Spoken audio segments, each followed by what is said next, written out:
Good evening, everybody. Pete Morris here on another ComancheZOOM. This is October 8th, and tonight we have a live demonstration of the IFly GPS program. The two people that use it, in fact, the one that developed it, is one of the people that's going to be on tonight, and it's going to be kind of interesting. And at this point, we'll open it up as we usually do for you to say who you are, where you are, and what you fly. Everybody's capable now of unmuting themselves. Good evening, Bernie Poland, flying out of the Detroit area. I've got a PA-39. Good evening, Bernie. Another Bernie. Yep. Evan Russell, flying out of the Portland, Oregon area, Washougal, Washington, Comanche 180. Good evening, Evan. I'm Adam Height. I'm flying just out of the UK at the moment and hopefully a Comanche 250 very soon. Adam is one of our late night guys. It is midnight over there, correct? It is midnight. I might not be able to be on as long as I normally am, but I think CJ and I were talking until about 6 a.m. on last week. As usual, this will be recorded. In fact, the recording is already started, so you can check in later and find out what it was. Okay, so who are I'm George you? Merritt. All right. I'm George Merriam, flying out of Orange, Massachusetts, and we fly a Comanche 260B. I used to fly out of Pearson Air Park. There you go. Yeah. And I think it's a housing development now, isn't it? No, it's still there. It's just in Portland's flight zone. It's a mess to fly in and out of, but I fly out of Camas Grove, which is about 8-10 miles to the northeast of Pearson. I was down there in the late 70s, early 80s, when Wally Olson was the owner. Still, in fact, right now the runway's closed. They're redoing the runway completely. So in a week or so, it'll be redone brand new. Wow. The lengthening, no, they can't lengthen it because it was border to border when we were there. We had a whole bunch of ponderosa pine over the hangars on the north runway. Oh, they'll probably keep that as a grass strip, won't they? Some houses on it. Probably so.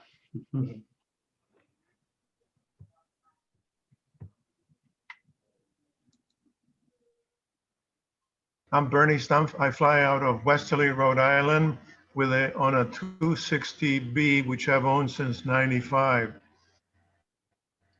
In 87, me and a partner of mine bought a 260C, and that's the one I flew to Alaska and back with my second oldest daughter as my co-pilot.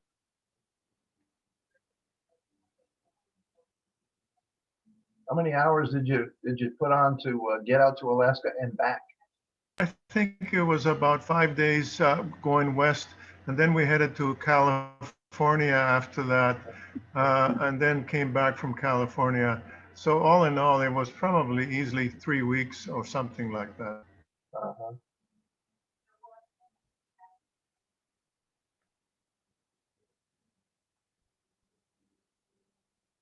I would not fly more than 8 hours a day on a trip like that. So it was usually 2 hops, one for lunch. We had 2 days to get from Napa Valley in a mall that would only do 100 miles an hour, 100 knots, I guess. But it was indicating about 95, but we had 1,400, if I can remember right. No, we had 2,400 miles to go, and we were doing 100, so it was going to be 24 hours, and we did it in 2 days. First day 10 hours, and the second day 14. A long time to be sitting still.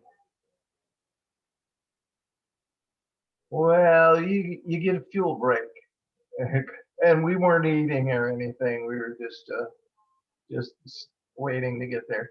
We arrived the second day at midnight. Okay, key your mic, who you are, where you are, and what you fly.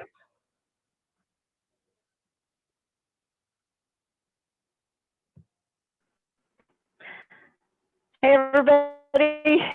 It's DJ. Hi, CJ. CJ, Good glad to you see you, made George. Thanks, We Bruce. all wondered where you were. It's been a long day. But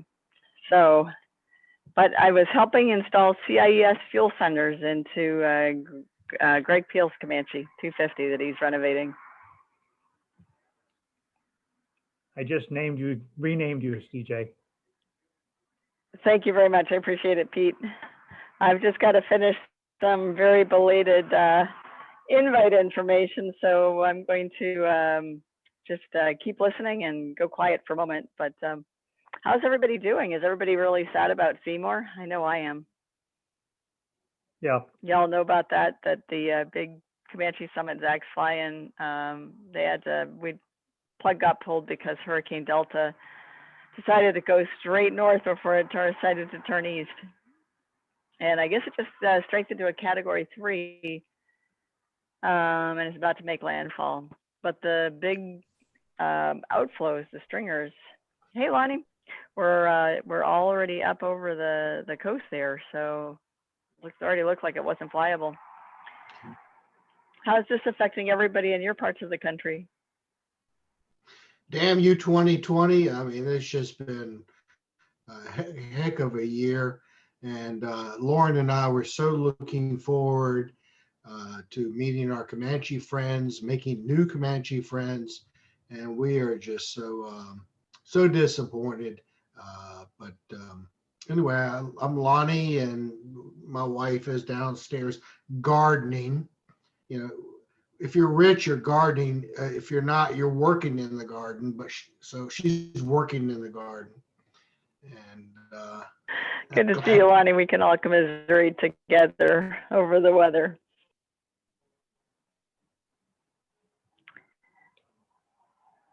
So, well, I'm gonna keep posting. I was very behind the. Yeah, Tim, you're right on. So Pete, I'm going to handle intro and hosting over to you and get back to posting. I'll be back in just a moment, but I'll be listening. okay, no problem. The usual stick here. Who are you? Where are you? And what do you fly?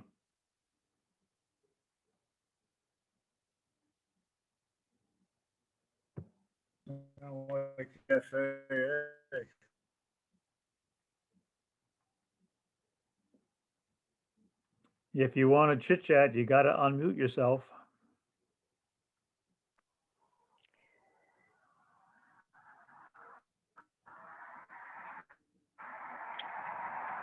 Looks like everybody's all worn out.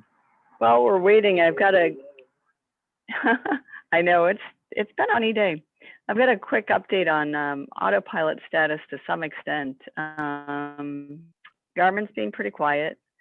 I'm hoping to get some news on Genesis a little bit, possibly tomorrow or Monday. The ProPilot project's been moving forward very quickly, and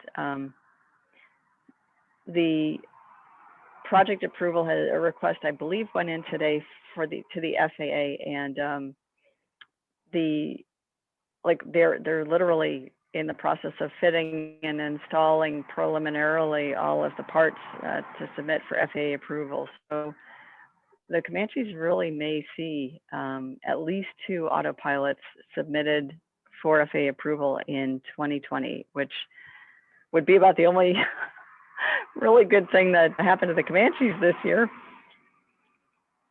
Well, good thing. But it's a significant one. Say again, Pete. It's one of the few good things that have happened to Comanches in a while. Yeah. Well, a lot of great new owners are coming in, so that's really exciting, and a lot of fantastic knowledge is getting shared. And the way that this team's come together is amazing. You know, we've got DERs, DARs, engineers, mechanical engineers, lawyers. It takes a lot to get an STC done, and everybody's just chipped in, and they're all from the Comanche world. So sometimes it works. I actually got a membership application today from a guy that it's in a Comanche that has 172 total hours. Very cool. That'd be a young pilot. I only have 130. Uh-huh. All right, Adam. But I need to get up to 200 because I've been offered a job and I want it.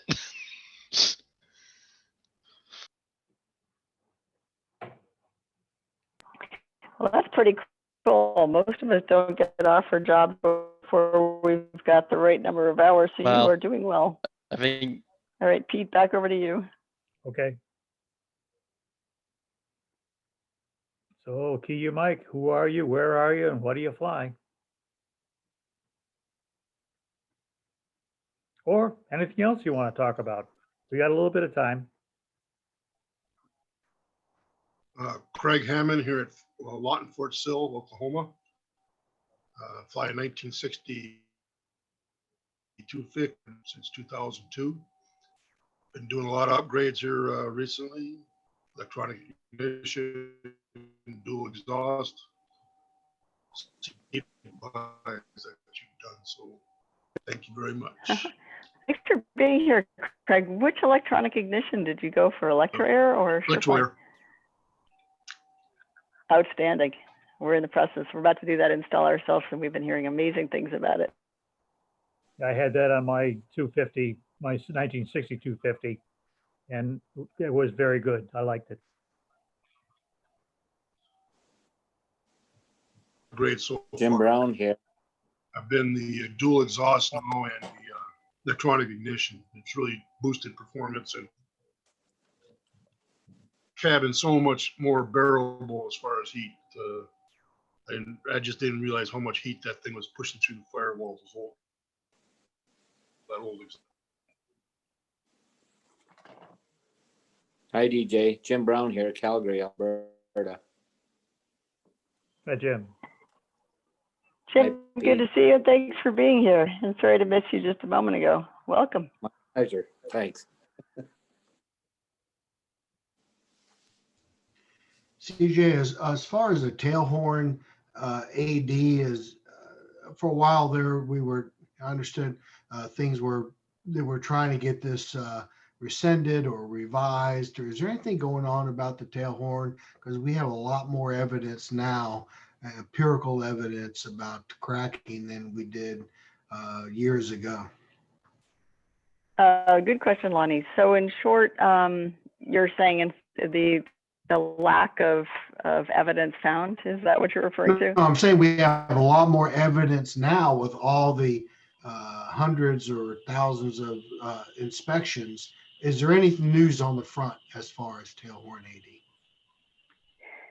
Yes. So in short, there were collections of a very, very large number of inspections, and what stood out were the very, very small number, the enormous scarcity of any trouble found. That has led to some work being done that is very similar to the work that was done on the torque tube that showed the FAA that there was no need for an AD on the torque tube back around 2005, and that's underway. So like most things with the Comanches, it's a volunteer effort with contributions being made from people to help support the work. And we're hoping to have more information about that in a matter of possibly months. Maybe, expect information this year and expect probably a presentation by some of the engineering group working on that.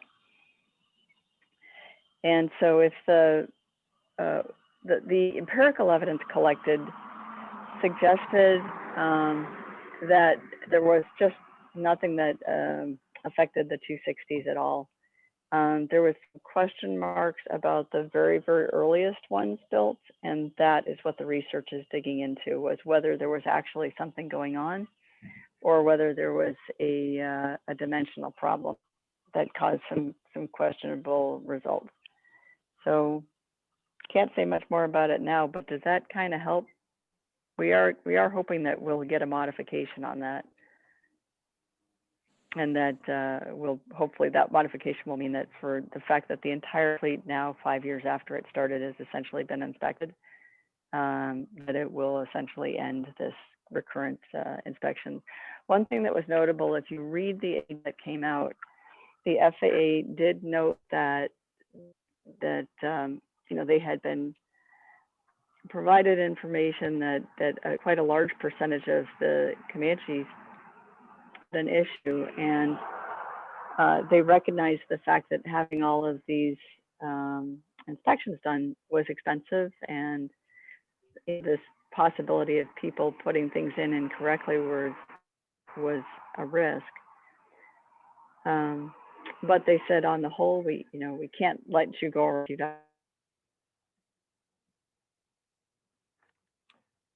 Another thing that came out of the initial studies was that there were two different groups of tail horns.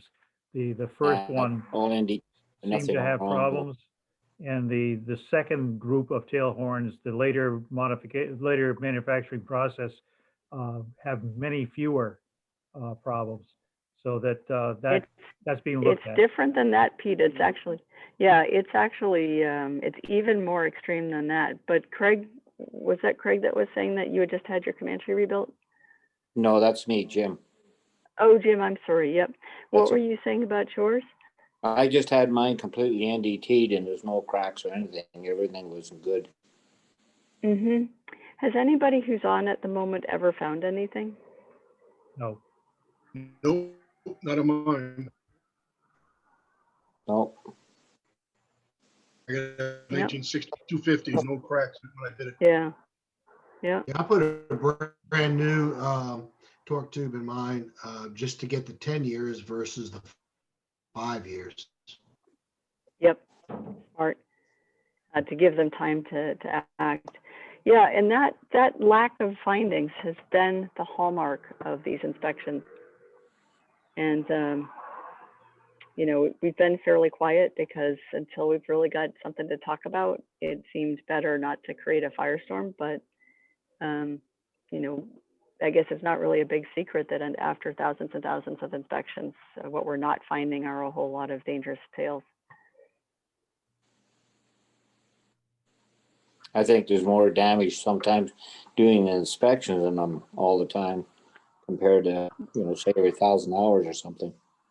Yeah, it's worth carefully reading both the request for comments that FAA made in 2011, in which they noted that they had checked the service difficulty report databases, of which there are several, and come up with a grand total of 2 reports over 40, I think at the time it might have been 40 or 45 years, and 7,000 Comanches built.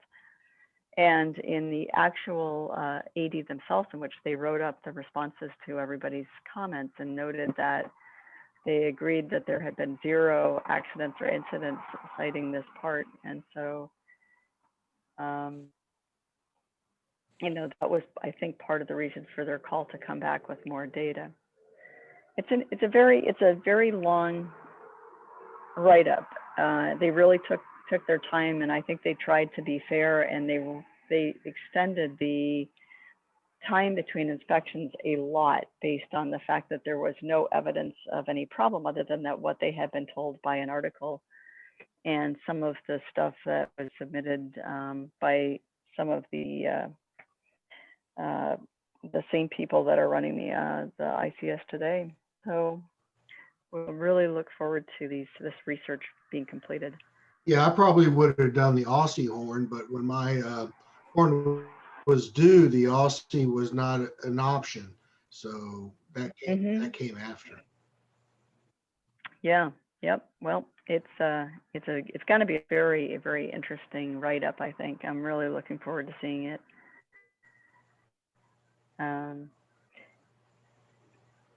Probably shouldn't say much more than that.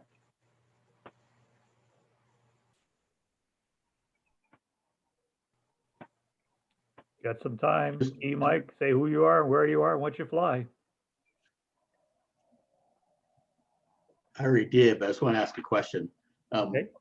My 180 is really a very original 180 with narco, everything in it. And this talk of electronic ignition, this talk of, panels and things. I know we talked a couple of weeks back about maybe doing a thing on panels. Yes. But my issue is, do I want to put $50,000 into a panel Or should I sell my Comanche and go buy one that's already been done? So I would love anybody's input on the chat thing on the side. Always improve an old Comanche over buying one that's already been done. Oh, fuck you. I actually into So that that's, situation pretty go well. ahead. My 260, yeah, my 1960 Comanche had a gear collapse on the runway, prop strike, and all that kind of stuff. And the insurance decided not to fix it. So I ended up getting a new one to me, 1963. And the change in the panel going from the left-hand stack to the center stack, standard, and the other things that were in the panel, it was definitely worth switching airplanes. Now, I would not recommend crashing your Comanche so you can get a new one, but that is an option. There may be someone else that wants to rebuild yours, and you can find one that you can step into that you like. I want to rebuild any though. And so keep in mind, if anyone wants to chat on the site with me, I'd be interested in my 2,700 hours, low original hours on the plane for 1961 180. It's just everything in its original, and it just needs everything new. Evan, we may as well talk about it because it's always on everybody's minds. I'm actually out of time in Florida picking up 7654 Pop, which just had a major panel upgrade. So it's a great question because on the one hand, is everything in your panel working, even if it's original? I won't say everything. The VOR radio and the VOR don't seem to be coinciding. And there's a cylinder temp gauge that doesn't work, but everything else works. Right. So the reason I asked you that question is this. What other piece of newfangled avionics does everybody expect to still have working at 50 or now actually 60 years? Good point. So I just faced a similar situation, and the trick was, well, okay, so we've got these great steam gauges that are still working 50, 60 years later on the 62 180 that I'm flying at the moment. And yet the bird's got an IFR mission, so we needed to do something. So we took advantage of the fact that, the steams are still legal and still working great. We just added a modern stack, in this case, an Avidyne for the GPS, VOR, ILS, et cetera, capabilities, and a modern audio panel, because in this particular case, this bird needed a 4-place intercom and didn't have one. Kept the old comm radios that were working, and with those, and cleaned up a whole lot of weight behind that panel. So the total downtime is going to end up being about 2 weeks. Wow. And just did an IFR cert, found and fixed a problem with her transponder where she was had a little broken resistor and was speaking intermittently about her altitude above 10,000. And that's it. She's back. She's got her first IFR cert in a very long time, and she's about to be. We were doing the test flight tomorrow, but that's kind of an intermediate approach to it. We're keeping all the old steam gauges.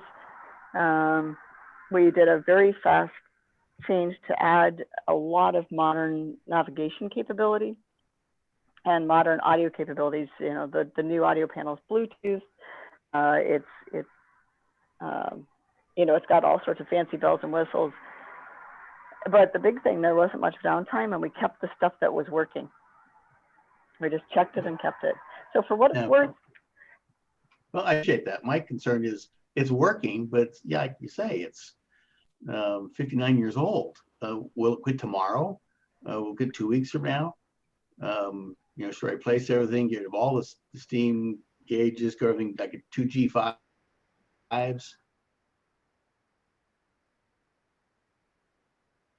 Is that a $25,000 fix? Is it a $15,000, a $40,000?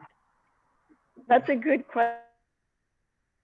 question. So in this particular case, this is hitting her. Well, her owner, who's military, is overseas, and he gave permission for this airplane to be part of the effort to get autopilots for the Comanches. The upgrade to modern GPS, you know, with touchscreen capability and everything, and ADS-B and traffic and weather. And the audio panel and the cleanup was quoted at about, I think the real quote, because we used a Sky Beacon, ended up being about $21,000. With the autopilot, it will end up being about 26 or 27 all told. But that's At a that great point, intermediate route. It is, because it's, yeah, I mean, it's expensive, but it's not devastatingly so when you think about the fact that you're going to get an airplane out of it that's got a service ceiling of 20,000 feet. In the 180s, she's really gets 140 knots, true, and burns, you know, 8 to 10 gallons an hour depending on what altitude, you know, and carries 950 pounds. And if I want to leave a little fuel on the ground for adults comfortably, unlike everybody else who's got overlapping shoulders, and looks pretty on the ground to boot. You know, I went and just checked the specs on a Cirrus, and I was astonished at how close the Comanche and Cirrus specs are. I could, you know, so at the end of the day, we're fortunate to own zinc chromate airplanes that therefore have remarkably few corrosion problems. They were built really strong because that spar comes and butts right in under the seat, the laminar flow wings, so that they're ridiculously fast and efficient. And it's really just worth it to, if you know your airplane and you like her, my feeling is upgrade her. If you have a situation where, but it is true that what Pete found is he was able to get an airplane that had been upgraded. Pete, when were your upgrades done? About 10 years ago? Like that. I see Robert Klein, who has one of the most upgraded 180s I've ever seen, and it's an awesome airplane. But I guess my point is you can get the new really modern avionics, and so much integration and so much innovation is coming over thanks to some of the FAA programs from the experimental world, that we're really starting to be able to do amazing things in the $20,000 to $25,000 range and get very modern airplanes. CJ, I'm down in Oregon. Yeah. I'm not in this group per se most of the time, but would you chat me your email address and I'll maybe send you a note? Sure. Yep, I'll put it right into the. Thanks. And thanks for asking that question, Evan. It's a great one. And it's been a hot topic for the last, well, as long as I've been involved with Comanches, but in the last 4 years, it's really been hot.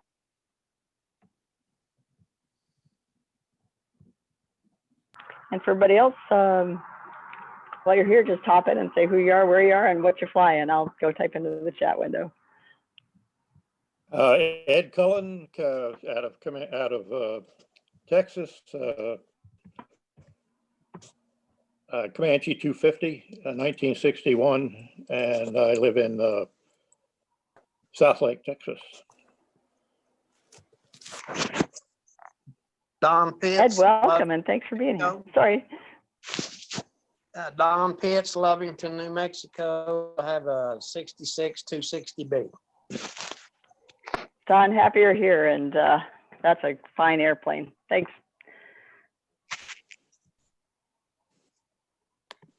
Paul Heck in Santa Rosa, California, where all the fires are, and I've got a 1959 Comanche 250.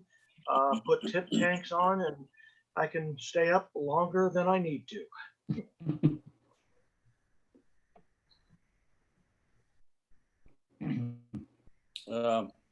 Dan Homeister, Kenosha, Wisconsin, and I've got a 1960 250.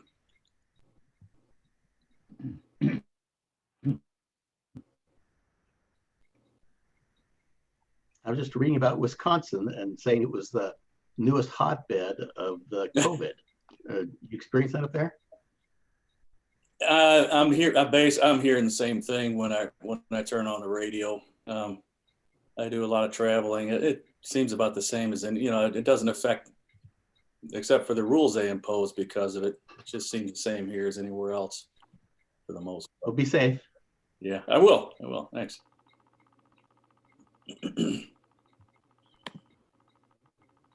And everybody just jump Thanks, in. CJ, for your email. Oh yeah, no, welcome. Yeah, I just posted my email, and if you want to email, if you wouldn't mind just putting avionics in the subject line, I'll collect everybody's thoughts and we'll bring it into the next ComancheZOOM on our panel, the panel upgrade ComancheZOOM. I did just speak to Avidyne today for anybody who's interested in an upgrade, and they said they're interested in doing a group buy special for the Comanches. Awesome. Woohoo! Yeah. So who you are, where you are, and what you fly. So Walter Boyd here. I just joined from IFly GPS, and right now I'm not flying. Last few years I haven't done much flying. I did have a Grumman Traveler, and it got totaled in a hailstorm, and we sold it for scrap. Now I'm halfway in the market for a new aircraft, but not quite ready. Life is still kind of extraordinarily busy for me to pick my hobby back up. But when I did fly, VFR pilot just made the state a lot smaller, and enjoyed a lot of cross countries and stuff. But Walter, you didn't tell me you were ready to get an airplane. I had no idea. I'm kind of always keeping my eye out, but me too. Not ready to pull the trigger. My name is Rob Colvin. I work with Walter with IFly GPS, and I don't fly anything anymore. I was a Bonanza driver, but I don't have one now. I had a PA 22/20 that I hopped up, and it was fun to get my tail dragger stuff in, and had to sell it. So I'm looking for the next one. CJ's trying to talk me into this Comanche world, so I don't know. It's hard to get to make a bow driver a Comanche driver, so we'll see. Okay, here's where I'm going to break in. I'm going to mute everybody once more. You will get a chance to unmute if you need to, but it's time now to start the program. Now that Rob and Walter are both aboard, they've got a program, the IFly GPS, that you got to see it to believe it. And what they're going to do is show you so you can believe it. They're going to do a flight plan in front of your face on Zoom and show you all the features and stuff like that. So with that, I'll give you, I would suggest that you go to the speaker view once they get started. And here's Rob and Walter.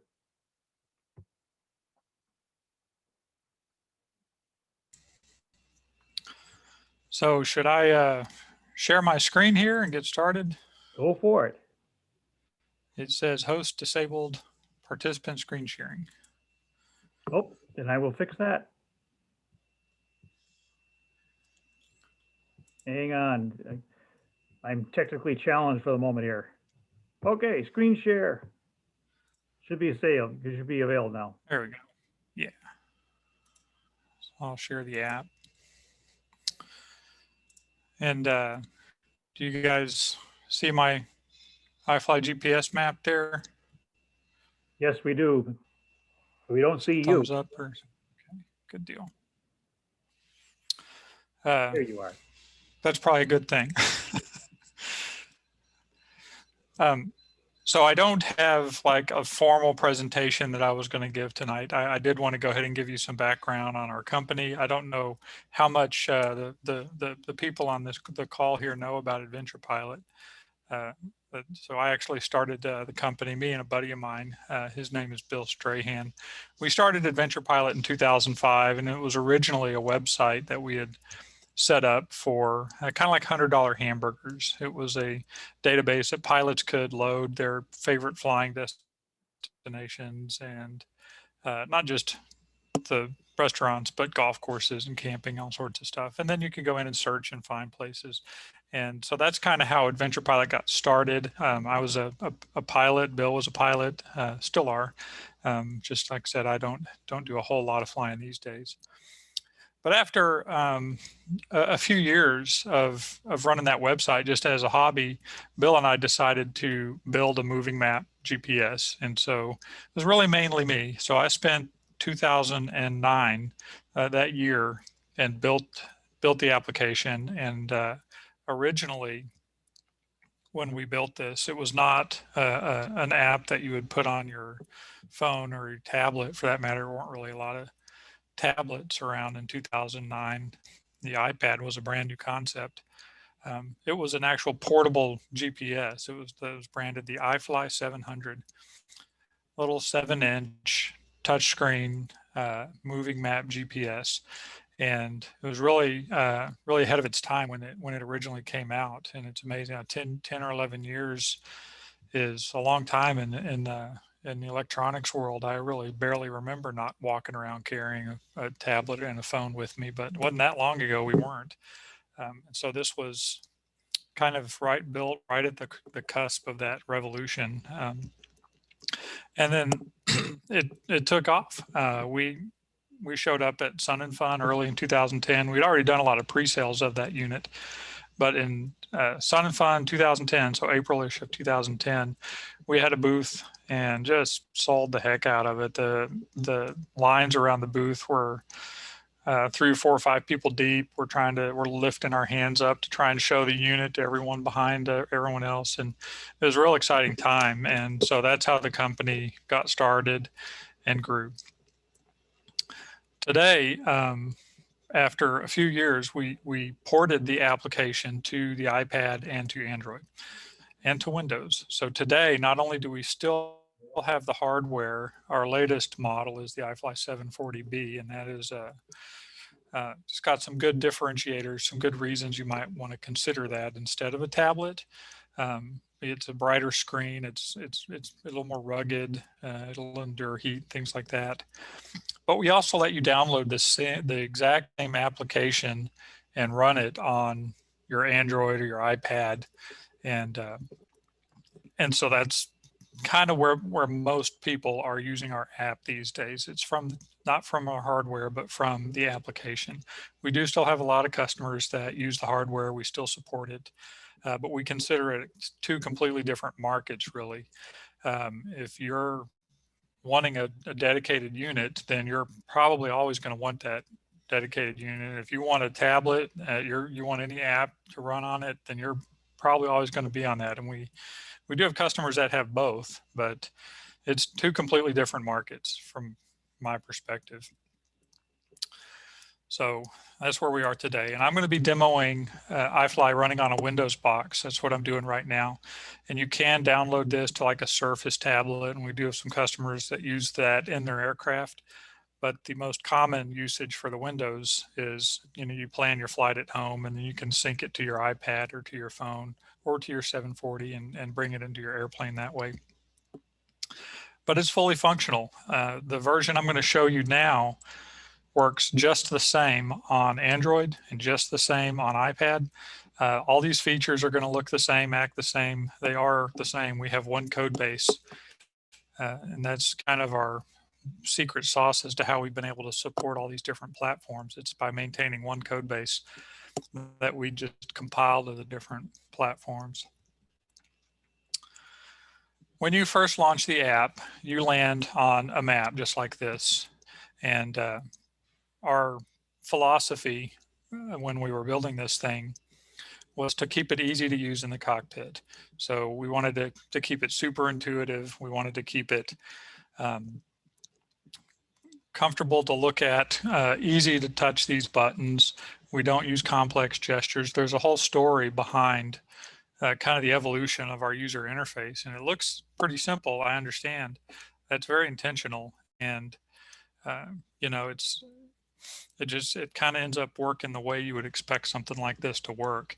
And I equate the simplicity of the app to safety, because if you're spending a lot of mental energy trying to figure out how do I get airport information, or how do I I'm trying to touch something real precisely on the screen, that's mental energy wasted that you could be using to fly that airplane and pay attention to everything else that's going on around you. So we just want to keep it simple.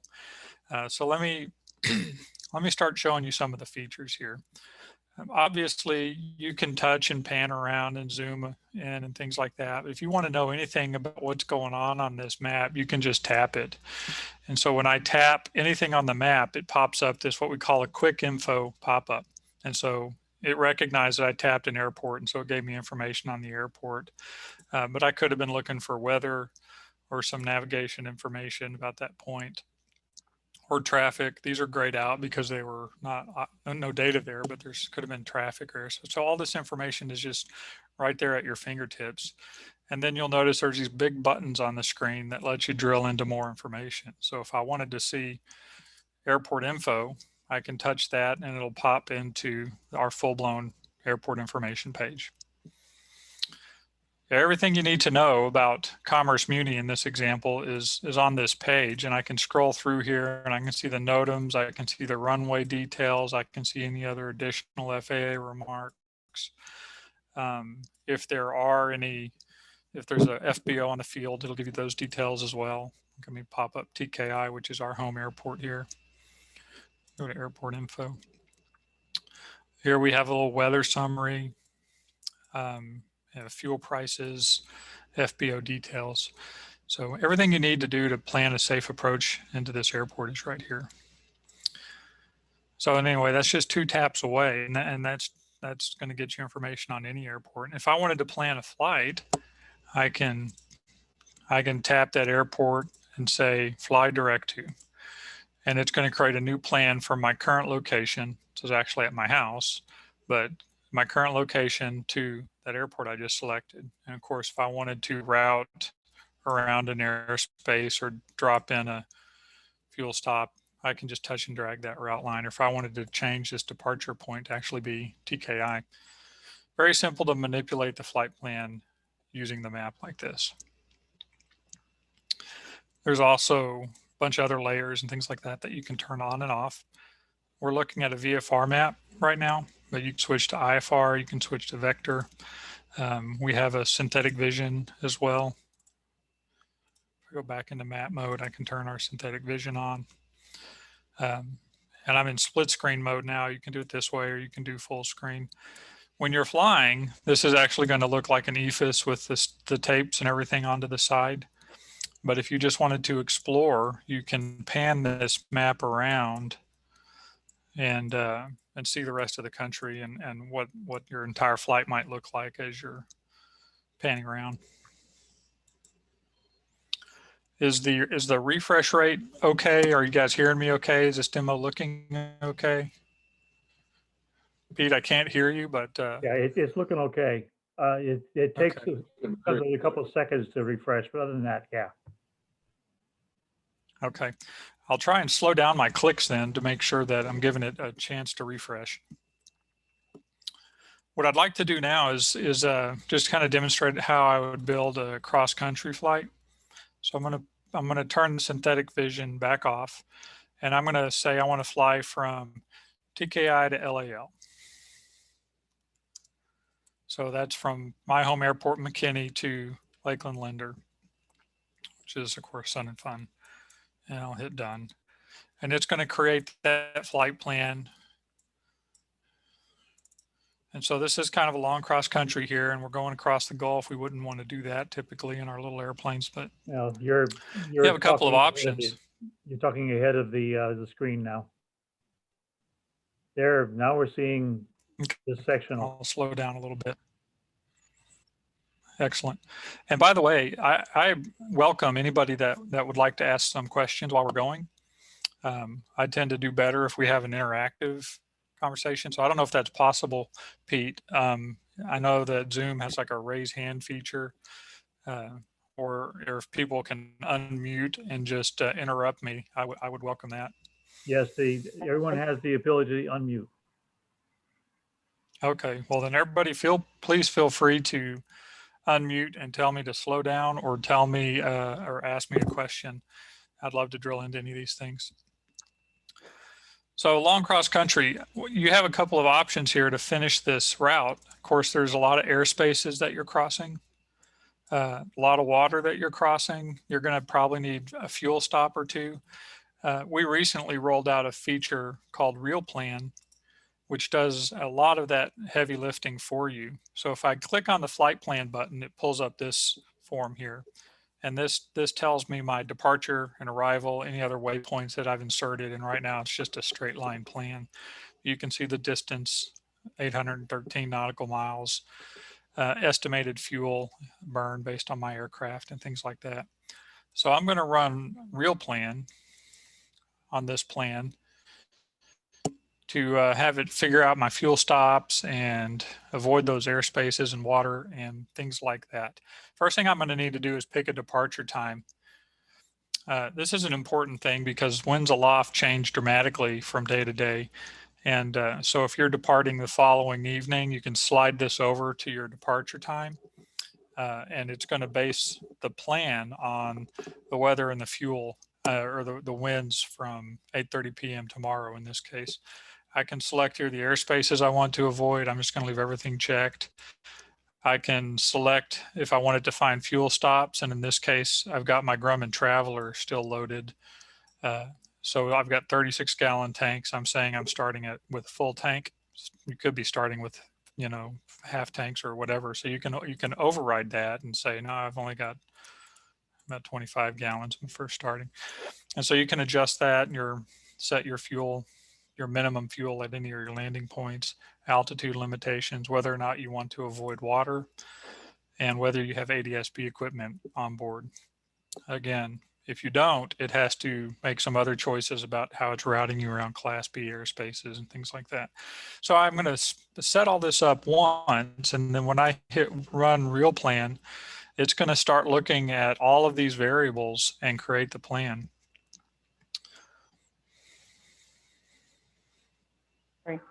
Hey, Walter, how frequently can we get weather?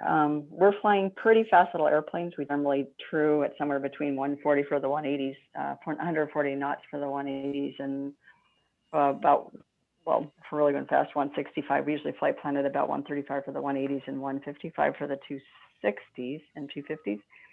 So as we go along, our winds change a lot, and being able to get really, really current wind information can make a big difference to our ground speeds.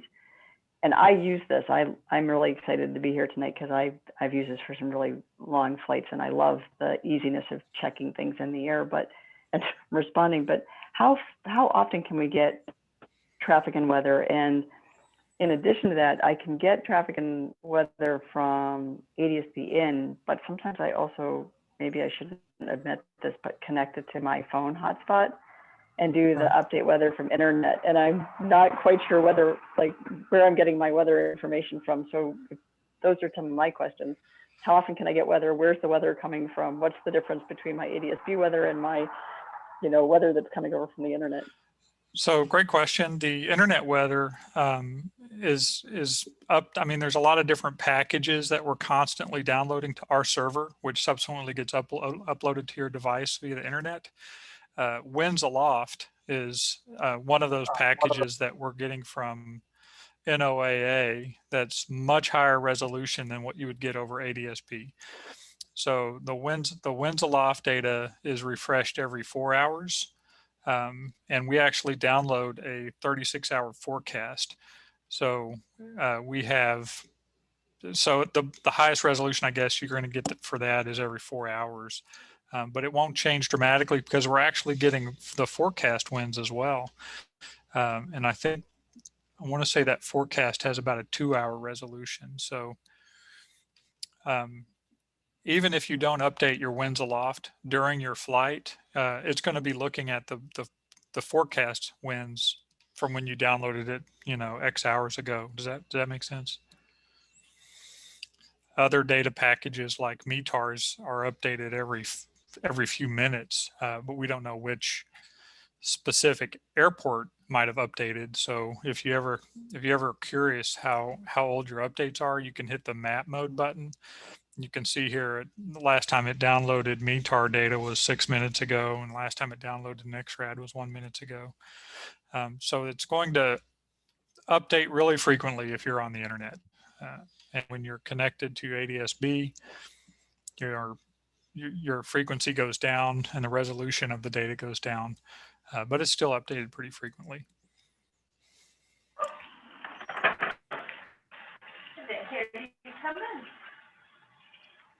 So I just turned on the high res winds aloft layer so you can see what this looks like. And when this is enabled, I'm drawing all these winds aloft. You can see this hurricane that's coming in down the Gulf, you know, this big circular pattern. But you can actually slide this time slider to see what the forecast is versus current weather. You're again talking ahead of your display. There we go. So I've slid it over to 12:45 a.m. And if I slide it back over to 6:45 p.m., which is closer to now, you can see where it is currently. And then there's also an altitude slider. So the high res winds aloft is much higher resolution data than you would get over ADS-B. So it's not a bad idea to connect to the internet and do that, even with a hotspot. So popping back to real plan here, this is the plan that it came up with. It came up with 3 fuel stops, primarily because I started with low tanks. Last time I played with this, it was 2 fuel stops in my aircraft. Total of 8 hours, 44 minutes, and total estimated cost. And it's actually looking at the fuel prices of the fields that it's choosing. I can hit done here and it'll load this plan. Let me zoom in a little bit and hit the flight plan button, and you can see all of these details. We're departing McKinney. Our first fuel stop is DeQuincy, which I've never heard of. And you can expand this. Give it a chance to see all the different lat-long waypoints. Now we're seeing your flight plan. Good. Okay.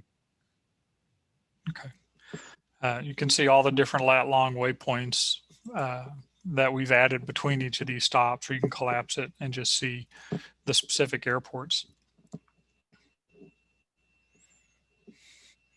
So real plan can be a huge time saver in terms of building a flight plan, but it can also save you some money. One of the real interesting things that we discovered as an attribute of the algorithm we wrote, it will follow an arc of winds. So if you have one of these circular wind patterns that you're flying through, the typical pilot's just going to plan a straight flight. They might fly right through the middle of one of these highs or lows where you have the circular winds.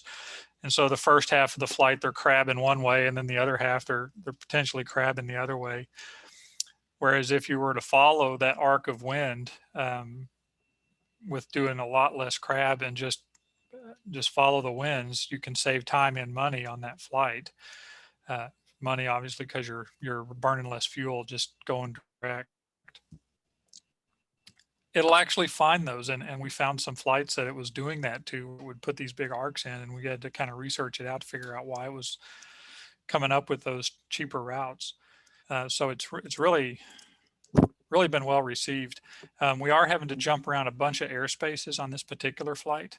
So another interesting thing you can do is if you go into flight plans and hit altitudes, we'll show you the vertical cross section of this flight, and you can see all the different altitudes that were selected to try and minimize the winds, but also to avoid the various airspaces that are along this route. So here we're clearly going above a warning area. This looks like you can say view on map to see what that airspace is. So that's a class C airspace that we're jumping over the top of. So it did a fine job of avoiding all of these spaces.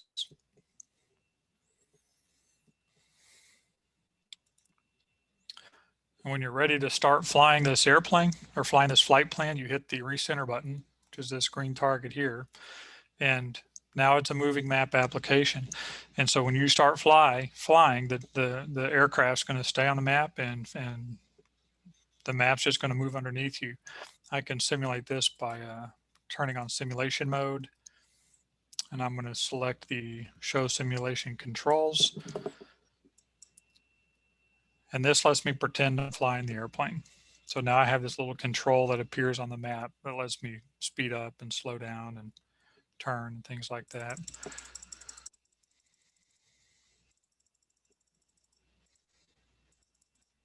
Walter, you it showed beta at the beginning. Is this product available for sale now? It is available today. In fact, You can go on the App Store and download it. Just do a search for IFly GPS. Is my audio coming through? Do you guys hear the caution terrain? Okay. Yep. I'm putting a climb in to get rid of that. That's one of the things you're going to see in flight. You'll see alerts like that. You'll see potentially traffic alerts if there's a collision course detected or obstructions. You'll see airspace alerts when you're entering or approaching an airspace. And all of these different things are configurable, so you can turn them on and off. You'll also notice that I'm flying easterly right now, so the aircraft is kind of panned to the left, just maximizing forward visibility. I'm going to turn on our synthetic vision again, so you can kind of see what that looks like. And one of the things that we do in our synthetic vision is we have what's called highway in the sky. So you guys may have heard of this. So these magenta lines, it's actually my flight plan in 3D, and these vertical lines here up to the box just kind of give you a visual of the altitude. Say that again, Pete. We haven't seen it yet. We're looking at the sectional flight plan. Pete, your internet is slow because I see it almost instantaneously when he's talking about it. Okay, then it's my fault. Okay. Got it now. Okay. So I'm flying through these highway in the sky boxes here. And I'm going to put in some artificial speed just to make it look a little interesting.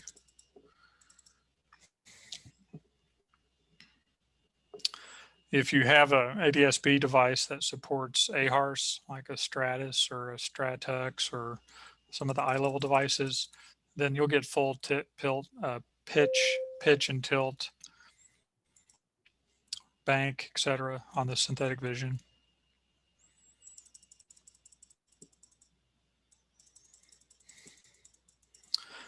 And so you can see when you're in flight here, there's still not a lot to think about. If you did want to find out any information about the airports that you're approaching, or if you wanted to turn weather on, I can hit map mode. I could turn on the METAR layer.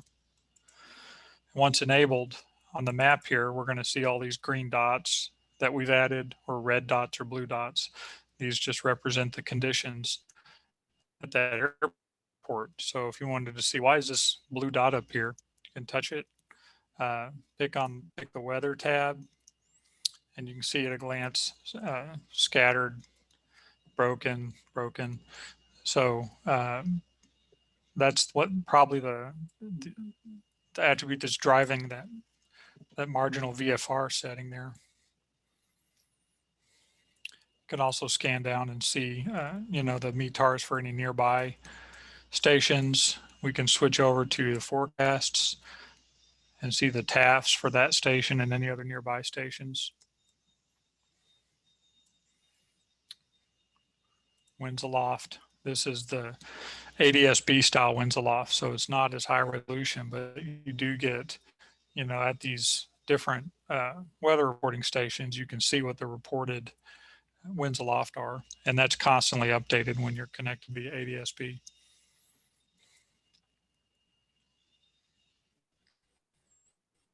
What other questions do you guys have about this app? If I use it through my iPad, what does it do to my battery life?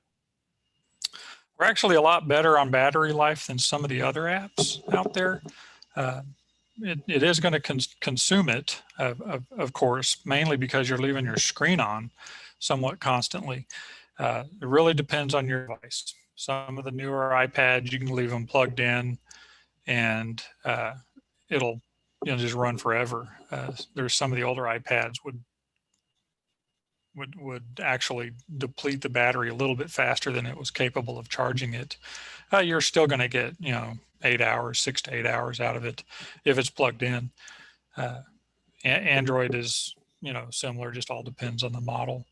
But we're actually very friendly to the processor, and so we don't consume as much power as a lot of the devices out there.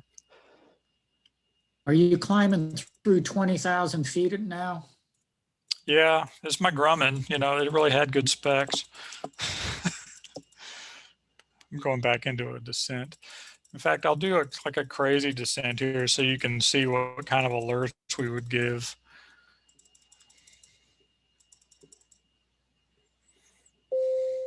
Caution, terrain, sink rate. So we're using the standard Terrain, up. Caution, terrain, sink rate. standard FAA callouts there. We priced our product at $79 a year for the VFR subscription, and it's an additional $50 for the IFR subscription. IFR will add the low and route charts and the ability to load approaches into the plan. And of course, you'll also have access to all the geo-referenced approach plates. And I would be happy to demo some of those features as well. So I'm going to shut off simulation mode here.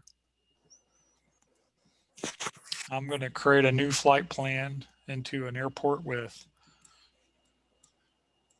some approaches, like we'll go into Addison. So I'll fly direct to Addison. Now I'm going to go flight plan, and I'm going to hit the procedures button, and I'm going to select an approach. And if I know which one I'm going to fly, I can just select it, but I'm going to choose select from map. And in this mode, it's going to show me the approach and the transition, and I can either show it on the map like I'm doing here, or I can toggle it to the plate mode, and I can see what this approach would look like over the plate. And I can, if there's multiple transitions, you can cycle through them. And then when I see the approach that I intend to load, I can just make sure this load is checked and hit done. Gives me a warning that this isn't a certified IFR system. Of course, this is on a portable unit, so it's not even certifiable. And now I've got my flight, my approach loaded into the flight plan. And I can open that up to see all the different waypoints. And during the particular flight, if I wanted to go direct to any of these fixes or direct to the final, I can just go into this flight plan and click the direct to next to whatever fix that I'm being directed to. So it's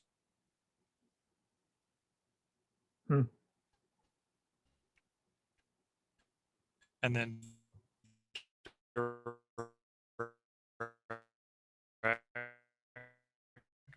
and then it's going to modify the plan somewhere. So I have a. And if I hit oh, the, sorry. What if what if they send you a route amendment? So rather than being clear direct, which is nice, and I get to skip a whole bunch of stuff, what if I now need to add a bunch of stuff? Okay. Well, like if you wanted to change the approach entirely, like select a different approach. Well, or do you just mean no, add it's one of fix? those things where you're adding a fix, or they're asking you to fly a different vector airway, or sometimes we get this one clearance, and then especially if you're like on the east or west coast, or you're going along, and then we have a route amendment for you. Right. So you can go Let us here. know when you're ready to copy. Mm-hmm. You can hit add waypoint, and then you can key in the fix that you want to add to the plan. And forgive me for not knowing, but let me switch to, or do you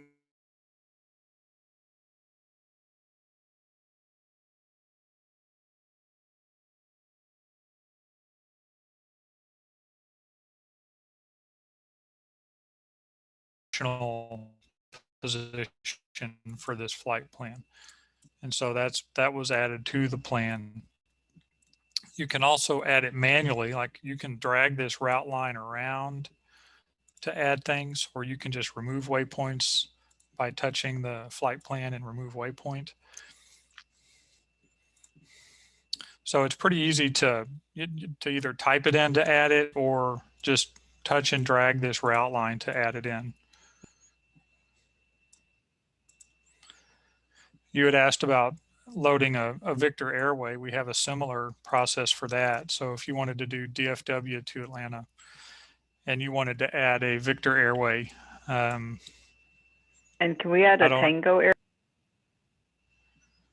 do not support Tango Airways. Sorry, you could add them manually. You can enter the fixes, but not an automated way to do that.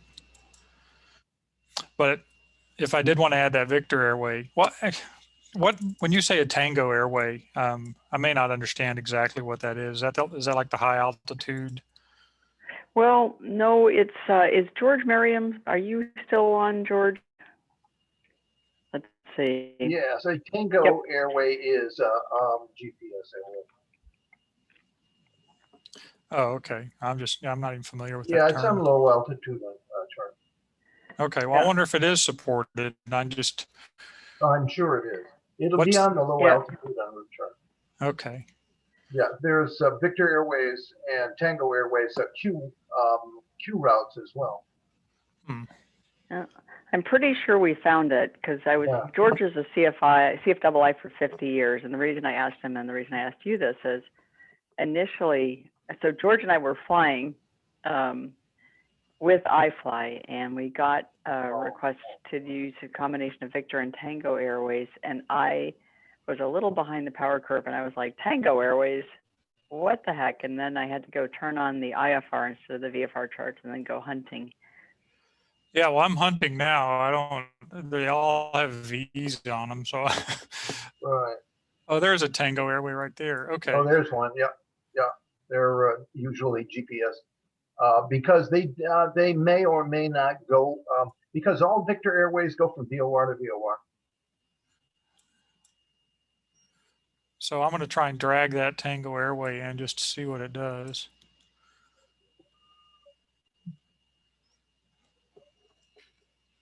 Yeah, it's not supported. We would have to manually add that in, add the waypoints in. All you have to do is tell air traffic control that you're unable, that you need Victor Airways. Yeah, it would actually. I mean, it would be not a difficult procedure to manually add these fixes in. Yeah, that's true. You could add the individual fixes. Sure. You just have to, depending on how long the route is, it'd be kind of painful. But yeah, I need to definitely get this added to our next release because that's probably just a separate database. The functionality appears to be like it would be the same. It is the same, and yeah, so cool, good. George, how long have they been around? Because it caught me flat-footed. I hate to admit it, but it did. I have to say, I didn't, it wasn't like someone turned the light bulb on. You discover it as time goes on. You say, oh, a T route. And then you say, oh, what is that? You come to realize that it's more of a direct route, easier like plan from here to there, especially if you put G as your identifier. You know, you're capable of I have a question. How can you put the G in if you're using a portable GPS such as IFly? Well, you're filing your IFR flight plan, and you identify it with the international code for flight plans, and you have to identify your equipment. And it really has little to do with your flight plan itself, other than when you do file it, the air traffic control, the planners, will tell you whether you were capable of GPS or not. Yes, but I don't think we're capable or legal to go on an IFR route with the IFly system. No, well, so to be clear, well, actually, Walter should probably answer this, but I think the confusion here is IFly is, to me, because I use both ForeFlight and IFly habitually, because for a while there, ForeFlight had better weather for what I needed to do, but I liked IFly because it was easier in flight. And so I was using them both at the same time. I would literally flight plan the same thing in both and pack in ForeFlight and update in IFly. So the IFly is an electronic flight planning bag, and I filed IFR and VFR flight plans on it. I cancel them in the air. And George has been, I have sat next to each other doing them in ForeFlight and IFly, and it's sort of like a little race. Whoever gets there first gets to file. That's funny. But it's to answer the question though, you do need you know, certified equipment on board to legally file with a /G. And whether you're using ForeFlight or iFly, it's an iPad, so it won't be certified equipment. Exactly. Oh, no, no, Right? no, Yeah. no. You're filing with your iPad. It's as long as you get your information, no matter how you get it to ATC and they accept it, they'll give you a flight plan, and you're going to get that flight plan. It'll say your flight plan has been accepted. Expect this route. Yeah, but I don't think you're legal, because you can't fly a a GPS approach with your iFly or your ForeFlight, because it's not legal certified equipment. Well, they don't care what you use to actually fly it, right? You can use it as a navigational aid and actually keep your airplane on the magenta dot that iFly is drawing for you. Yeah, it's the You equipment. just need to have even a 20-year-old Garmin or something on board to legally file with a /G, but yes, you don't have to use that equipment. You just have to have it. And I think that's the point Larry's making, is you have to have certified GPS equipment and an IFR cert capable airplane. And Larry, you're absolutely right. Yeah. Yes. Yeah, if I'm flying, if I want to fly a GPS approach into Lindbergh Field here, I just file for the localizer or the ILS. I'm actually flying the ForeFlight or the iFly, but technically, legally, I'm flying the ILS or the localizer. That makes sense? If you have GPS on board your aircraft, you can file it and fly the GPS approach. But no, it you can't. on, not unless you've got certified equipment. Yeah, that's what I mean. If it's on your dashboard, you can use it, and it's current and loaded with current chart. I think we're all in violent agreement here. I think what we're all saying is you must have IFR certified GPS installed in your panel and currently inspected in order to file slant golf or fly GPS stuff legally. And what we're all talking about is, in reality, we have our stuff, and then what we're really doing is we're using our GPS, our iPads or whatever we have with iFly or ForeFlight or FlyQ or whatever. Right. And you have to Larry, do we agree? You have to I don't want to just, because I think Larry's making a good point. Larry, are we all good if we say that? No. Okay. You don't want to put the G in your flight plan if you're using an iFly or whatever. If it's a portable GPS, you don't want to put a G in there. And if they told you to go fly the Tango route, you would be illegal. Unless your installed GPS was capable of handling that, and you were using that as well. Yep. Exactly. Yep. Exactly. Not your iPad. Exactly. Yep. Okay. Yeah. I think we are on the same page with that. So Larry, just to clarify the point, I'm gonna guess, Larry, you've got something in your panel like a Garmin 650 or an Avidyne 540 or something, or a 430 or a 455, whatever you've got. You have a capable when you fly in. Yeah. No, I don't. That's what I'm saying. Oh, I see. Gotcha. There you go. Yeah. Right. If all you have is a localizer, then all you can shoot is a localizer. Oh, I see. Yeah. Everybody else on here has a built-in GPS, which I don't have. I see. But Larry, don't feel bad, because I just got my IFR cert on the plane that I've been doing a lot of flying in yesterday. So I've been running around flying a lot of VFR because I just had a VFR capable Comanche until yesterday. So I've been in that same box with you for quite a while. Yeah, so I fly IFR all the time. I just can't take any GPS guidance, even though I use because you don't have GPS on your dash. Correct, but I'm flying the GPS, but I'm managing it with. So if I'm in question, I'm actually flying the ILS, even though I'm watching the ForeFlight, and that's totally legal. Walter, did you say that this is not IFR capable?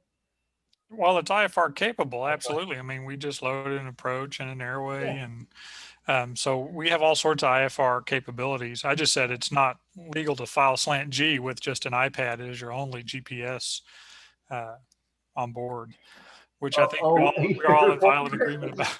So Yeah, if all you have is a mini iPad mini, no, you have to have equipment on your control panel. yeah.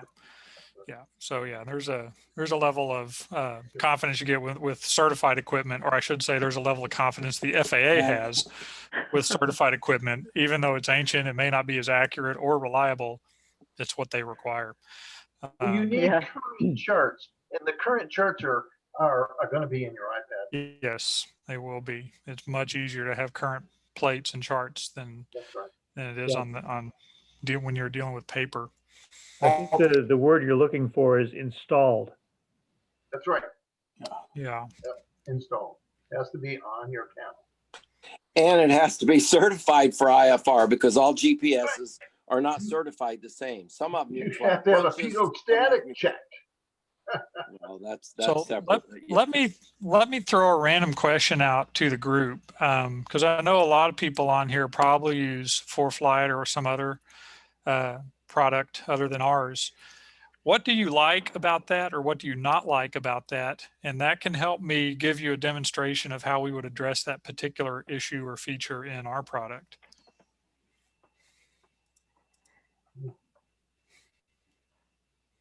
I'm putting myself on the spot here. I'm letting you guys challenge me with how would you do this in iFly? Because I really like how, or I don't like how ForeFlight does this. Show me how you do it better. So challenge me with one of those questions, and we'll see if I'm able to answer it or address it with our product. Because there's a ton of features that I have not touched on. The way if you have a departure point and a destination, then you go down and select a route.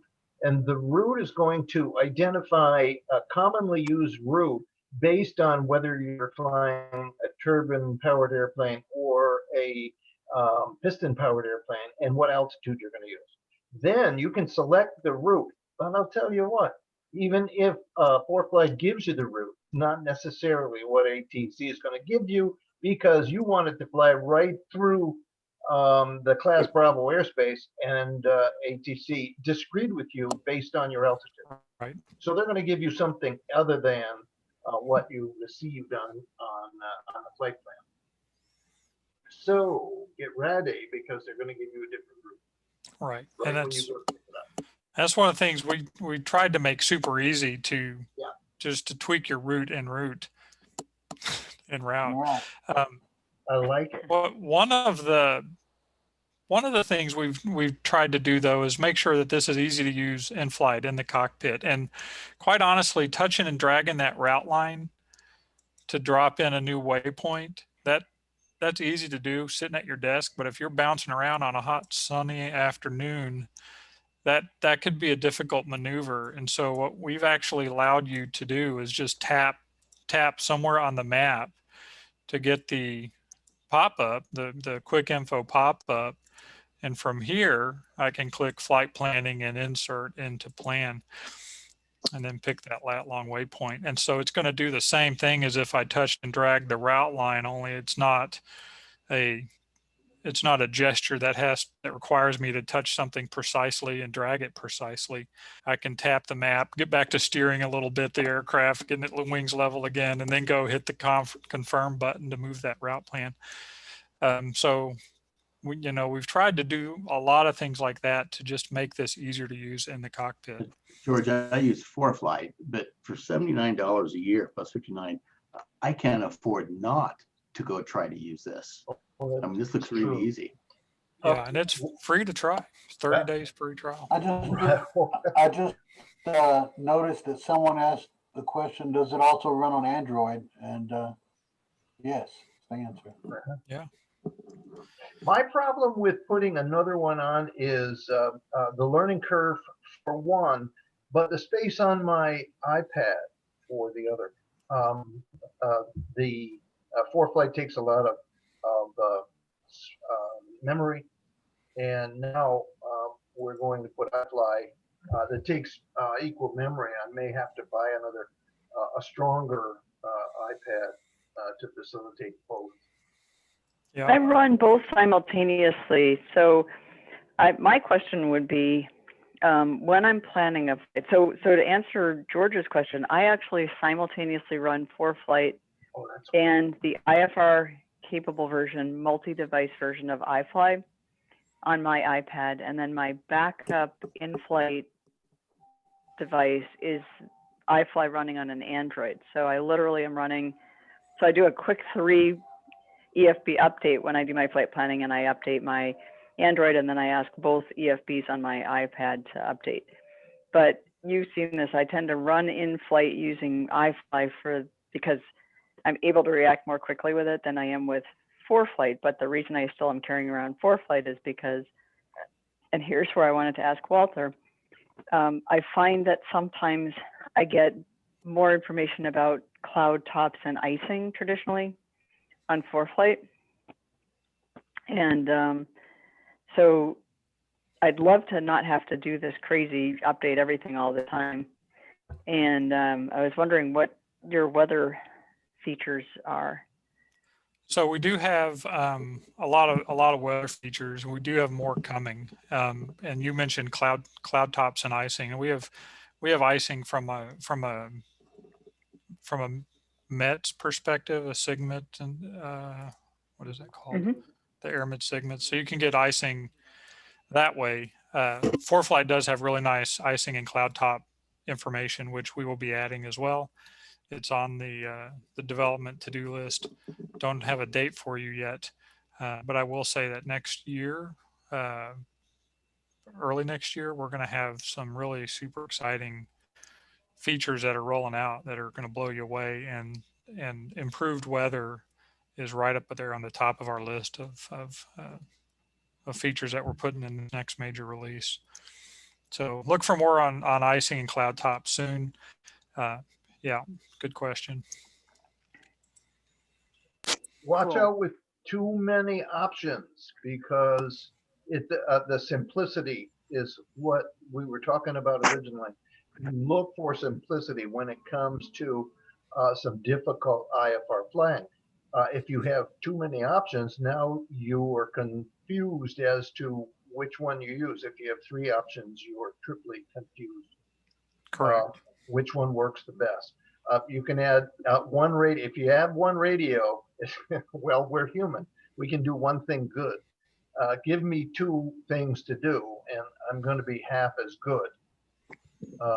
So the simplicity really helps in a lot of circumstances. Yeah, and George, I really appreciate that mindset, and that's a line we've been trying to walk for years. If you looked at our very first version of this product that we released in 2009, it doesn't look dramatically different than the way it looks now, and we've managed to add a lot of capabilities and features. The stuff that's really advanced, like all the IFR capabilities, if you're a VFR pilot, you don't care at all about that. You just want to fly this VFR map or the vector map, and so we kind of try and keep these functionalities segmented so that we're not interfering with the pilot that doesn't need it. And one of the things we were just talking about the other day is having a mode where a pilot can actually enable the features that they want, and that would let them turn things off that they don't want and further declutter. Like there's a lot of features even on this screen. There's a sketch option that lets you draw on the map and name it, and do all sorts of interesting things that many pilots don't care about. So we would have the option of just letting them disable that feature entirely, and we get rid of the sketch button, and there's one less thing for them to think about. And so that's one way we're thinking of dealing with that. But to try and keep as many pilots as we can using our app, we kind of have to try and keep up. And cloud tops specifically is one of those features that I think a lot of people would get use out of. So it's pretty high up on our to-do list now, because it's really helpful for flying. And it's my job as not only the president of the company, but as the lead programmer, to make sure we're implementing these things without making a step back in usability or compromising our our core benefit, which is ease of use in the cockpit. When you started out with simplicity, you have proved that this application is relatively very simple to use. Yeah, thank you. We're definitely trying. We do have a really slick feature here, the vertical profile, which you'll see in flight. So one tap will expand this instrument into a terrain, and this is one of the places where we'll just kind of seamlessly put in the cloud tops. So you can see visually where these cloud tops are. So it's not going to be like introducing some new complicated piece of information. That's one way we'll do that. We already show lightning, which is one of the new ADS-B packages. If you turn on the NexRad radar layer, then when you're connected to an ADS-B device, all this NexRad will continue to be updated in the air, and will also just seamlessly show lightning in this when this layer is turned on. I have a question. How many of these features are in the 740?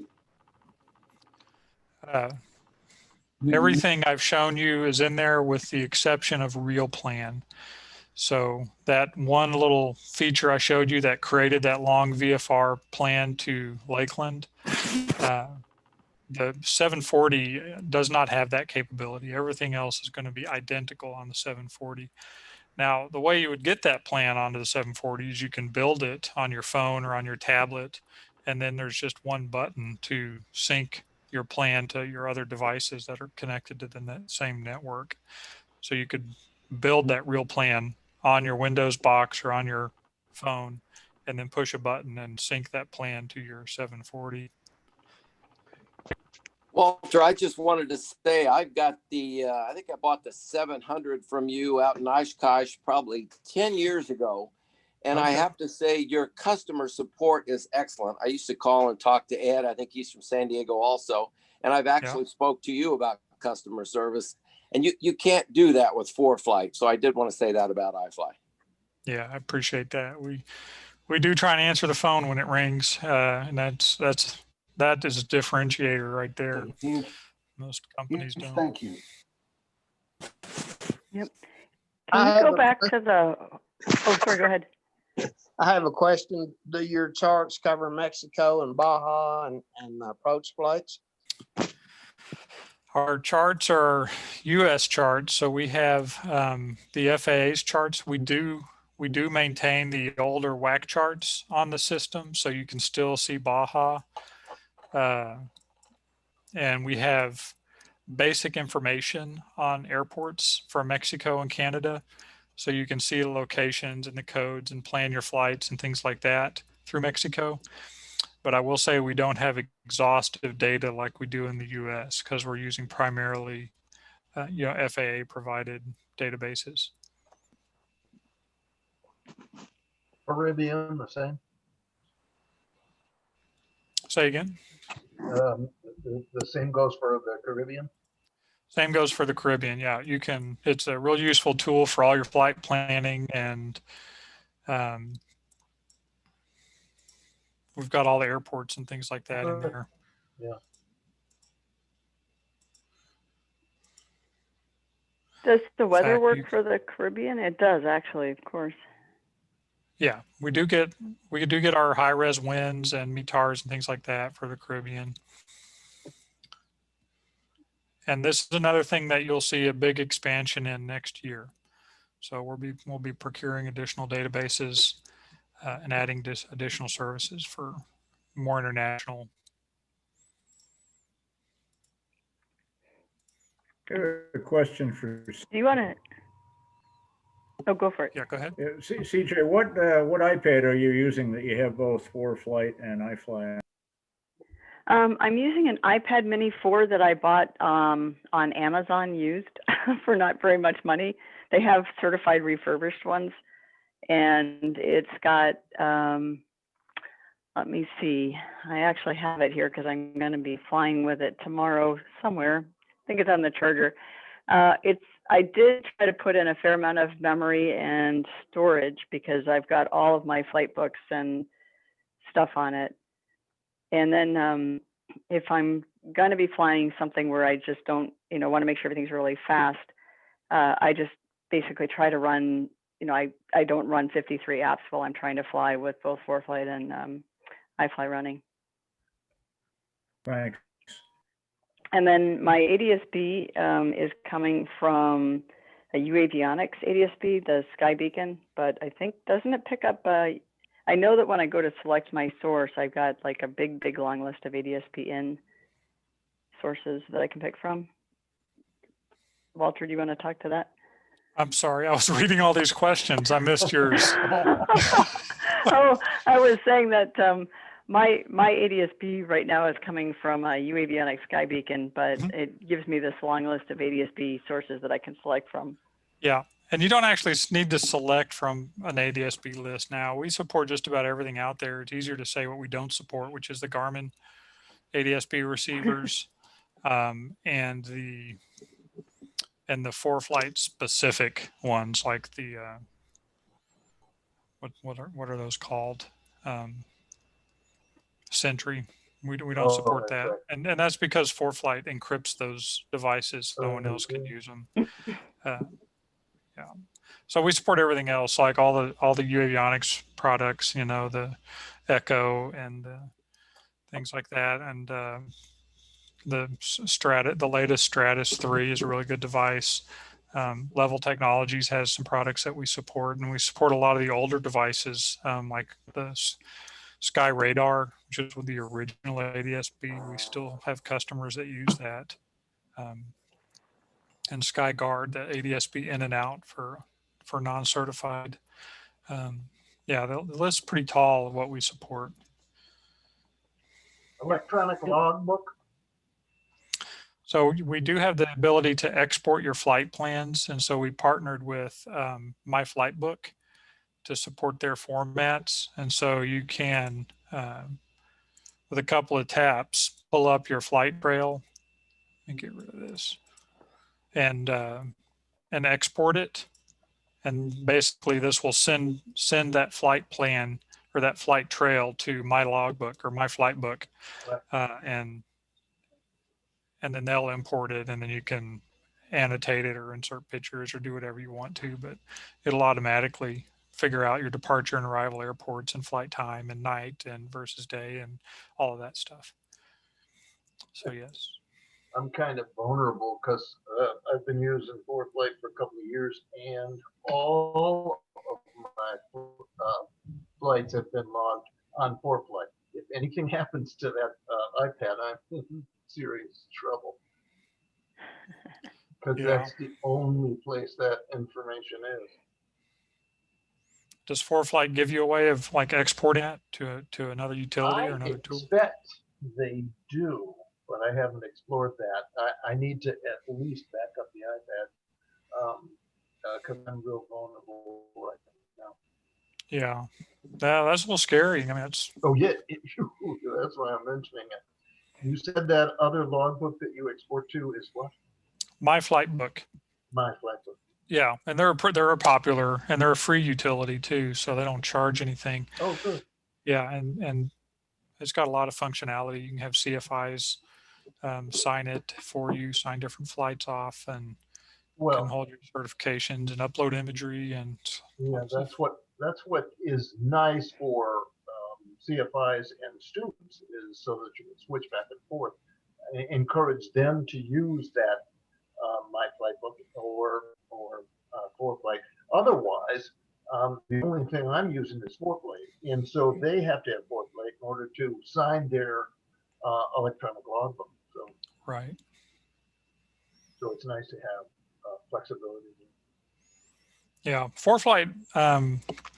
They tend to do technology hooks in their customers to try and make you stay. Makes it harder for you to pick another product.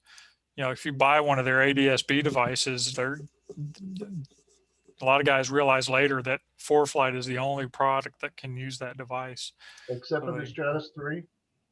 Yeah, they broke ways with Stratus. The Stratus 2 can only be used on ForeFlight. Yeah, that's what I have. But then they kind of snubbed Stratus, and so they came out with a Stratus 3, which will work on anybody. It's the same as a Stratus 2, only it'll work on any product, not just ForeFlight. And they dropped the price a couple $100. Yeah, and they did that. Yeah. We So love our philosophy, competition for that reason. Yeah, Sorry. we always have worked with you know, the rest of the aviation community for devices. We don't try and invent every wheel. Like we decided to partner with MyFlightBook, but we can actually export these flight plans to any product. It's a GPX formatted file, so it can go to you can export your flight trails to just about any flight logging app, and we support as many ADS-B as we can. So we just have a different philosophy when it comes to those kind of things than ForeFlight. Yeah, I call that a plus. So this is actually a whole area that I never explored, like knowing that I can get a free app called My Flight Plan. Was it My Flight Book? Yeah. MyFlightBook, yeah. I mean, pull it up here. Yeah. MyFlightBook, yeah. And they have apps that you can download it for iOS or for Android, or they have a website, and I think they have a Windows app as well. Yeah, and it's free. It's a free product. There's more integrations coming, CJ. That is super. Yeah, I think so. I just want to pass along a couple of questions, or Rob, you may be catching them about. There's, Ron is asking why not support Garmin. So good question. We have tried to support Garmin. We've talked to them many times, many being 3, but that's a big deal to actually get those meetings scheduled with Garmin, and then they're very intentional about not wanting to support third parties. And it's only kind of recently they supported ForeFlight, I want to say a year or 2 ago, and that was just because of their market share. I think they decided they couldn't afford not to, but they don't really support anyone. Garmin doesn't want somebody to call them and say, hey, my IFly is not working with your ADS-B, help me out. They don't want to take that call, and so they just won't provide the specs. They won't provide permission. They won't provide sample hardware. They don't give us any information. We did have one of our customers get a hold of one of the Garmin specs for one of their devices, one of their ADS-B receivers, and sent it over to us. I don't know how he got it, but we have the information necessary to actually technically support Garmin. But my concern is if we were to implement that, they might just turn around and change their spec. And we wouldn't, since it's not supported, we would have no way of knowing they're doing that. And then all of our customers that are depending on that product would just stop working. So it's kind of we actually did that with the Stratus 1, the original Stratus. We got a hold of that spec and just added support for it. And then as soon as ForeFlight got wind of that, they went and re-encrypted the data differently. And all of a sudden, anyone that had a Stratus 1, as soon as they updated the firmware on it, it would no longer work. What's worse is if you ever connected that Stratus to ForeFlight, it would automatically and silently update the firmware on it. So most of those Stratus 1s that we were supporting for a while just started disappearing as ForeFlight would update the firmware. And so it's kind of frustrating, but Garmin and ForeFlight are both kind of they try and do the things in their silo. And if you have a Garmin product, they want you to use all the other Garmin products. And so they just don't support third parties like us. We've got a question about Stratus. Okay. And basically, what is our level of support with Stratus equipment? This is asking the EDSB. So. Rob, I did not understand the question. Let me try Oh, you to didn't? text. I'm just reading off questions as they're coming in. one of the attendees wants to know about the Stratus, and he's typed EDSB. Okay. Well, so we support Stratus 3, or the Stratus well,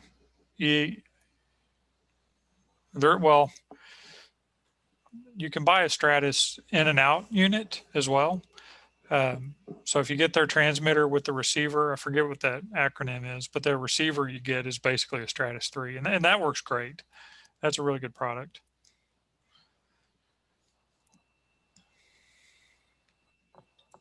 And question here, will we be supporting T-routes in the next upgrade? Oh, Rob, you're stating that. Yeah. That's okay. me. Yeah. So this is interesting. I mean, I don't mean to get too political here, but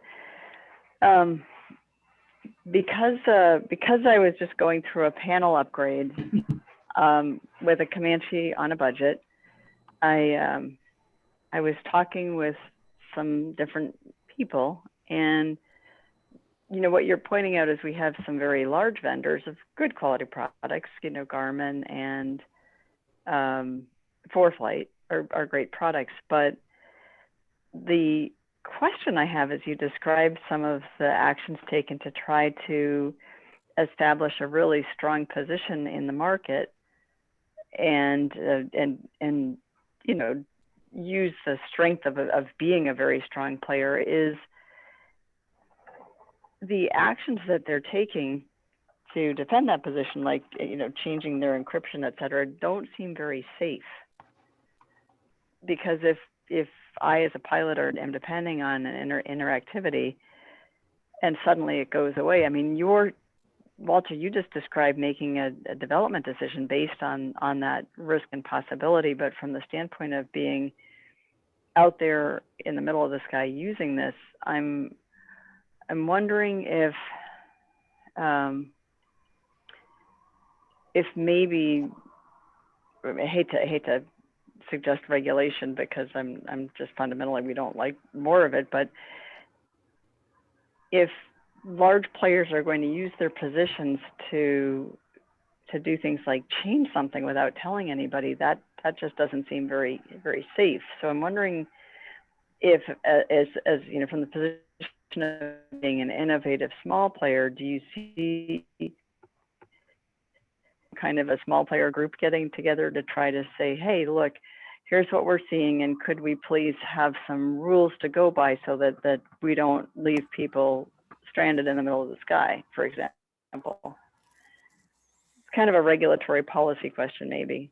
Yeah. I don't know. It'd be a tough one to regulate. I mean, that's one of the challenges of supporting a product that you don't have any paperwork for. You know, we never had an agreement with Stratus to support the Stratus 1. So as a business owner, I don't really have a complaint to issue towards Stratus or ForeFlight for deciding to change the encryption. I can only speculate they were doing that to make sure that companies like us weren't able to use the product. I kind of expect the customer base is the only ones they're going to listen to about that. And I think that will eventually win. I think enough customers are gonna be moving away from companies that are abusing their position as a market leader, that they'll start losing enough customers where they'll either change their ways or a friendlier company might have a better market leader position. Boy, I hope you're right. I'm a little bit pessimistic just because I've watched monopoly behavior from a business standpoint in my career, and you almost can't not do it if you're in a position where you can get into a monopolistic position. American business almost requires you to take advantage of that position. They're not doing something wrong. They're doing what you kind of have to do if you've got that much of a strong position. And when you can invest that much into R&D, as long as you continue to do that instead of just taking your winnings, you tend to get into an increasingly strong position. So, so I guess we'll see. We'll see. I mean, my mission is just to build an app that everyone's going to use because they love the app and they love the company. So I mean, that's kind of where my focus is, and I don't get angry at ForeFlight. They're actually a really good product, and they have they gain their market share because they have a good product, and they have some really good technology hooks, which, you know, once you're using ForeFlight and you buy their hardware, you're kind of stuck with ForeFlight. So it's working for them. And as a businessman myself, I don't like slinging mud, you know. Yeah. And they have a good product, and they wouldn't be where they are if they didn't. But so I feel like it's my job to make a better product and win the customers that way. And so that's where I'm focusing. I'm not going to whine about not being the big guy. So. Right. And for those that are listening, usually we ask people to post their questions into the chat window, but Walter and Rob tonight said we are really happy to have people just unmute and jump in. And I don't think that we were all that clear about that coming in. So for those that are here, if you have questions, you know, just feel free to. They are coming in. There's a question about the ESG2 for Stratus. So that's the one I was just talking about. I couldn't remember the acronym either, okay. But yeah, the ESGI is the Stratus in and out. And they actually give you the Stratus transmitter and a Stratus 3 receiver. That's what that is. It just looks a little different. I think it's black instead of white, but yeah, we support that. Here's my favorite question so far is so I'm a total Garmin user. So why or how would this be of benefit to me? So that I would just say you probably should try the product, and see if you like it. And it's free to try. It doesn't cost you anything. It's a download, a simple install, and it's free for 30 days. We convert a lot of customers when they play with the app for a little bit and they just see how easy it is, especially coming from Garmin, because I've heard that user interface can be a little more difficult. And you know, but once you're great at something, it's hard to switch. It's one of the things we've learned in this market is when you're really good at a particular EFB, it's hard to convince somebody to try another one. And even if they try another one, it's not very common for somebody to switch from ForeFlight to Garmin to IFly to FlyQ or to whatever, WingX. But we do find that when people try our product for 30 days, especially if they're trying it in flight, then we get a lot of conversions. A lot of people switch just because they find it so easy and intuitive. So the question here is, when do we plan to do away with the old WAC charts used for Mexico and Baja? Our answer is we will continue to display those charts until we have something better to replace them with, even though they're expired. We have a little note in our system that explains the expiration on those.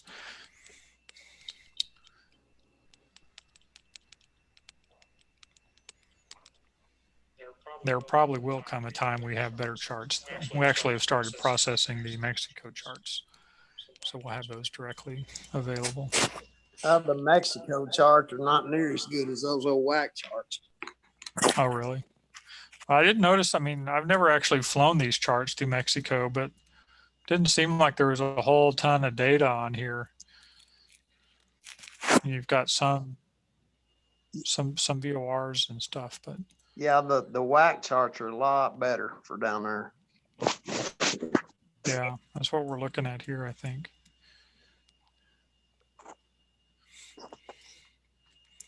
I did want to say to everyone on this group, if you want to shoot me an email, walter@adventurepilot.com.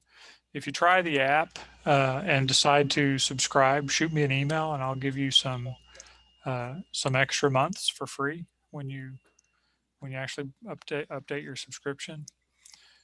So I would want to make that offer available to everyone. I'll type it in so you can have it in the chat. Well, for those of us who are still back in the Stone Age when it comes to navigation equipment like that, what do you need to have available to run this in flight? Like a hotspot or whatever? Depends on your device. There's a lot of tablets have a built-in GPS. So as long as you have a built-in GPS, you have everything you need. I do recommend you have an external ADS-B device of any type that we support because it's going to give you a better GPS lock and you get the weather and traffic data in flight. So, and we even have some of those on our online store as well. One good one is the Astrolink. It's similar to the Stratus 3 in capability, only it's about $100 cheaper. But it's got a nice long battery. It's got the industry's best AHRS. So you really get good attitude information from the Astrolink. It's from a company that builds this Level Technologies, the same company that builds the bomb. If you ever heard of that device.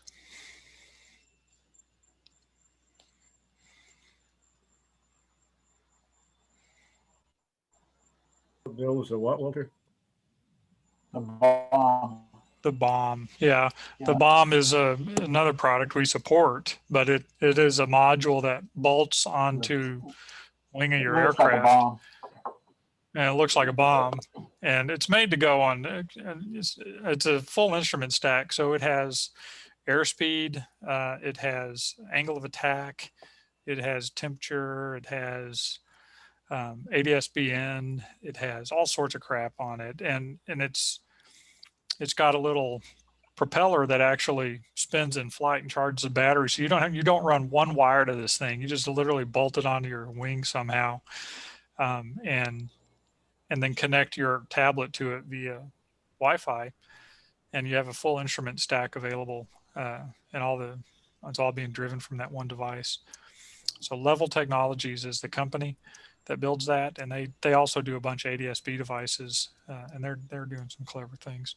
They just came out with another product, the Level AW. I take it back, that's been out for a while, but they just came out with a new feature on that product that lets you drive an autopilot from their ADS-B. So you would use a serial cable, basically plug into their ADS-B. IFly would send the data to the ADS-B wirelessly that you would need to drive the autopilot. So essentially your flight plan and things like that would be sent back through the ADS-B stream and all the way into your autopilot. Question here, how do you interface with the Stratus? It's Wi-Fi. So you just connect your tablet via Wi-Fi to the Stratus. And the way our product works is once IFly detects that Wi-Fi connection, and just quietly configures itself to use that device, you really don't have to do anything other than establish that Wi-Fi connection, and then all of a sudden you'll start seeing traffic on your maps and things like that. I can show you what traffic looks like if anyone's curious. Excuse me. That would be great. So I'm going to start a new simulation mode, and this time I'll do replay ADS-B recording. Nope. I'm going to do auto flight plan, 200 knots.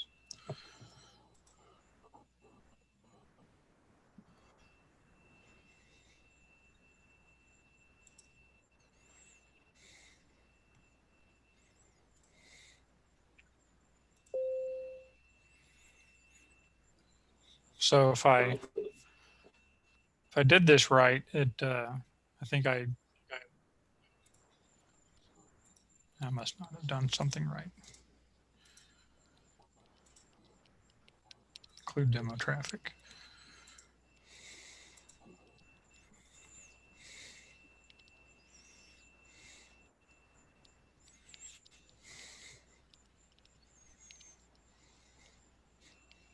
Okay, so here's some example of traffic here. The plus 73 is your relative altitude for this particular aircraft. So it's 7,100 feet, 700 feet above. And so we're just randomly popping them up. And you'll notice in the synthetic vision here, you can also see the traffic off in the distance. So here we're looking at this guy.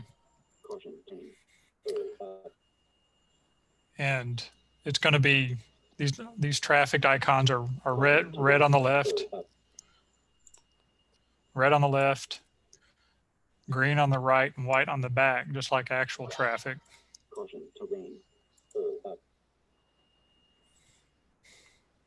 Wow.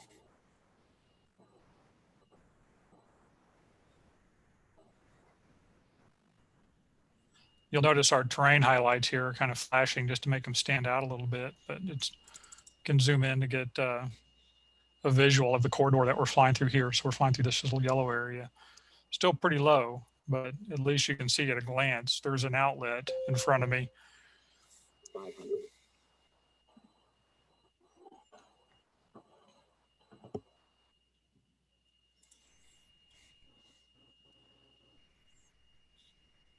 What other questions do we have? Rob, any new questions pop in? Not yet. No, not that I. Can you repeat how your flight plan can drive an autopilot? Which autopilot? So it would be any autopilot that would accept an NMEA data feed. And the product you would need is called the iLevel AW. And that is a ADS-B receiver that Level Technologies makes. iLevel AW.